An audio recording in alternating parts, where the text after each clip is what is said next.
Reagan, and today I'm with a very special guest. I'm here with Samantha Shannon, who you may know from a very amazing and very popular series, The Bone Season. But today I'm here with her for a different reason, and that is because we are paired up for a very exciting short story villain-themed anthology that's coming out very soon. And that anthology is Because You Love to Hate Me, and it's 13 Tales of Villainy. I have the finished copy right here. Oh yeah. So soft and pretty.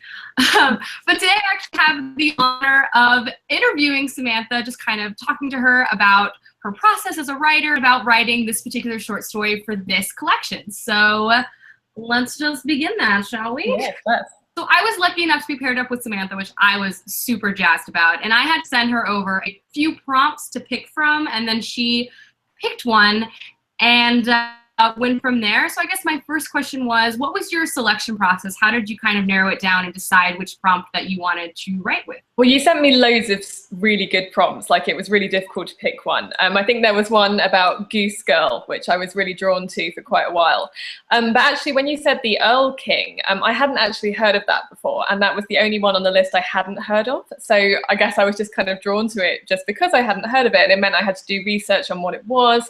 And I found out it was this Scandinavian legend. And then you said Victorian England, which is kind of my thing. So that kind of made sense, because I think the other ones as well would have required quite a lot of research, because there was like one about the Baba Yaga, for example, and I'm the kind of person that would want to do a lot of research before I wrote that. But with Victorian London, I kind of already had a lot of my research done, and it kind of fit nicely into the timeline for the short story. So that was kind of the natural story I went for. Awesome. I also have a deep, deep soft spot for Victorian England. Yes, so that was really excited when you ended up picking that one as well. What was your favorite of writing villains, or do you prefer writing villains to perhaps the typical hero? Well, I'm the kind of person that doesn't believe in good and evil. I think there's a little bit of both in everyone. And it's interesting because even a villain is the hero of their own story. And a hero is kind of like the villain of the villain's story. Right. So I find it really fascinating, and I love looking at the kind of the grey area between good and evil. And in my books in general, I try to make characters really complicated and morally ambiguous. But with the story I wrote for the anthology, it's weird because I can hardly even talk about it without spoiling the twist. But, I wanted to kind of look at someone who thought that they were doing the right thing but wasn't doing the right thing, and that actually they are the hero of their story, but they're kind of not the hero in someone else's story. But I like writing both. I mean, arguably the villain in my Bone Season series, she's a lot of fun to write, but I've also tried to make it so that she has like a logical reason to be evil. Like, she has clear aims and reasons why she's choosing to do these things, and that's just what I find interesting, kind of trying to define evil versus good. Definitely agree with you.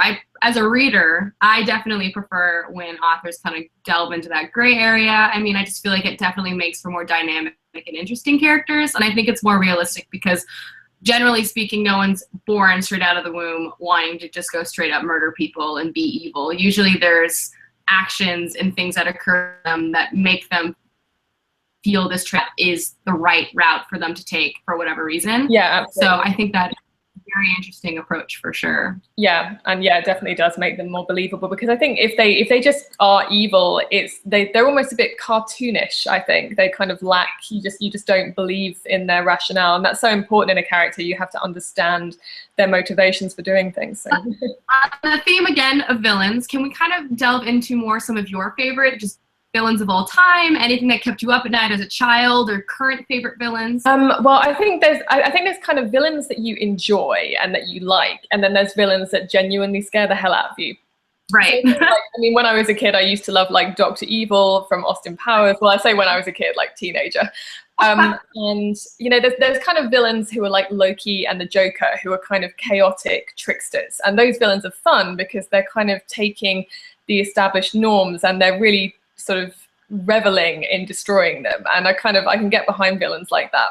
But then there's like genuinely frightening villains. So Nurse Ratched from One Flew Over the Cuckoo's Nest, I always found like really genuinely chilling.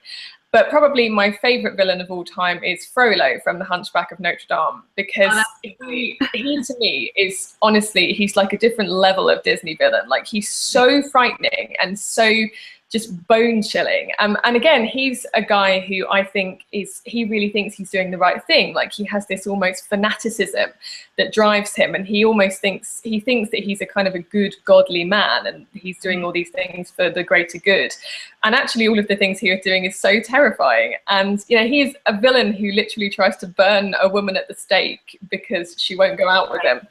So I've always thought that he just is a cut above other Disney villains because of that. He's a very kind of adult, terrifying villain to me. I suppose moving on to the last question, which is my personal favorite question, because I always like to have this discussion with people in terms of female villains. Do you find female villains to be empowering, or do you find them to be limiting? Or do you find, depending on the situation, it could be either or? I think it definitely depends on how it's done. Like, I think there's certain tropes that could probably just sort of die at this point. Like the evil stepmother is quite a good example.